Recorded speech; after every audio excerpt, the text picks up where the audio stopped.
તો હવે નજર કરીએ વિગતવાર સમાચારો પર। મગનજી ઠાકોર સમાજમાં નવા બંધારણમાં ડીજે અને રાસ ગરબાનું આયોજન નિયમોનો ભંગ કર્યો હતો।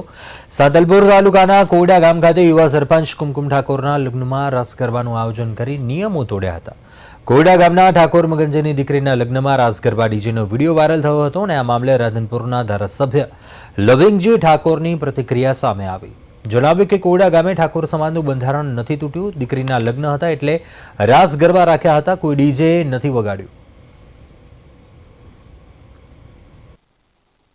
જે કોરડા મગનજીના ત્યાં જે લગ્ન પ્રસંગની વાત હતી એમાં મગનજી કાયમી એમની ભ્રમણી માતાનો જે તે દિવસે જન્મદિવસ હતો એટલે એ જન્મદિવસ નિમિત્તે અમે એમના પહેલાં એમને મળ્યા હતા તો એમણે કીધું કે ભાઈ સમાજના બંધારણ મુજબ હું લગ્ન કરીશ એટલે એમણે બંધારણ મુજબ જ લગ્ન કરતા હતા પણ એમણે ડીજેની આગેવાની બધે ના પાડી એટલે ડીજે નહોતા લાયા અને એમણે આ લાઈવ જે દાંડિયા રાખ્યો એ માતાજીનો પ્રસંગ હતો એટલે રાખ્યો હતો અને અમે પછી સાંતલપુર તાલુકાના હું ભાજપનો ઠાકોર સમાજનો પ્રમુખ છું એટલે જ્યારે આ લગ્ન મગનભાઈએ પહેલાં નક્કી કરી નાખ્યા હતા અને પછી અમારે ઓગરજીએ અમારા ઠાકોર સમાજ બધો ભેગો થયો એટલે પછી એણે કંકુત્રી સપાવીને એક દાલનો લાયો કરી અને 15 આઈટમો એણે નો ઓર્ડર આપી દીધો રહોડિયાને। મને વારી ગયો એટલે મને સમાચાર મળ્યા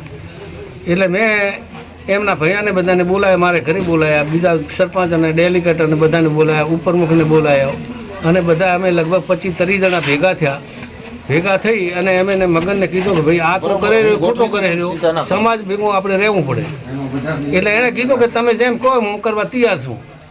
એટલે અમે કીધું કે તારું બધું કેન્સલ કર અને જે કંકુત્રી તું લાવ્યો છે એ કંકુત્રી તું બહારના માણસોને હાલ સમાજ માટે કે મગનજીએ જે આજે 2 તારીખે લગ્ન કર્યા એ સમાજના બંધારણ મુજબ જ કર્યા છે।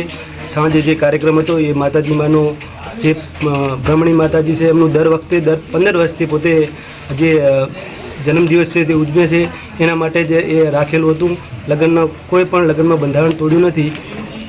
જ્યાં વિડીયો વાયરલ થયો આ વિડીયો વાયરલ થયો એ તો બિલકુલ ખોટો છે, આ લોકોએ ચગાવ્યું છે અને આ સમયે અમે બધા હાજર હતા, સમાજના બધા આગેવાનોએ હાજરી આપી હતી, બધાને પૂછીને જે આ કાર્યક્રમ કર્યો। સમાજનું બંધારણ તોડ્યું એવું કે ના, સમાજનું કોઈ પણ બંધારણ તોડ્યું નથી। સમાજના બંધારણ 16 મુદ્દા છે, મુદ્દાના આધારિત જ લગ્ન કર્યા છે એટલે એ વાત બિલકુલ ખોટી છે। કોયડા ગામની વાત છે, કોયડા ગામમાં નથી બંધારણ તૂટ્યું, એ રાસ ગરબા રાખ્યા હતા, દીકરીના લગ્ન હતા એટલે કોઈ ડીજે બીજે નથી વગાડ્યું અને રાસ ગરબા હે રાસ ગરબા આના તૂટશે તો ડીજે વગાડ્યું નથી।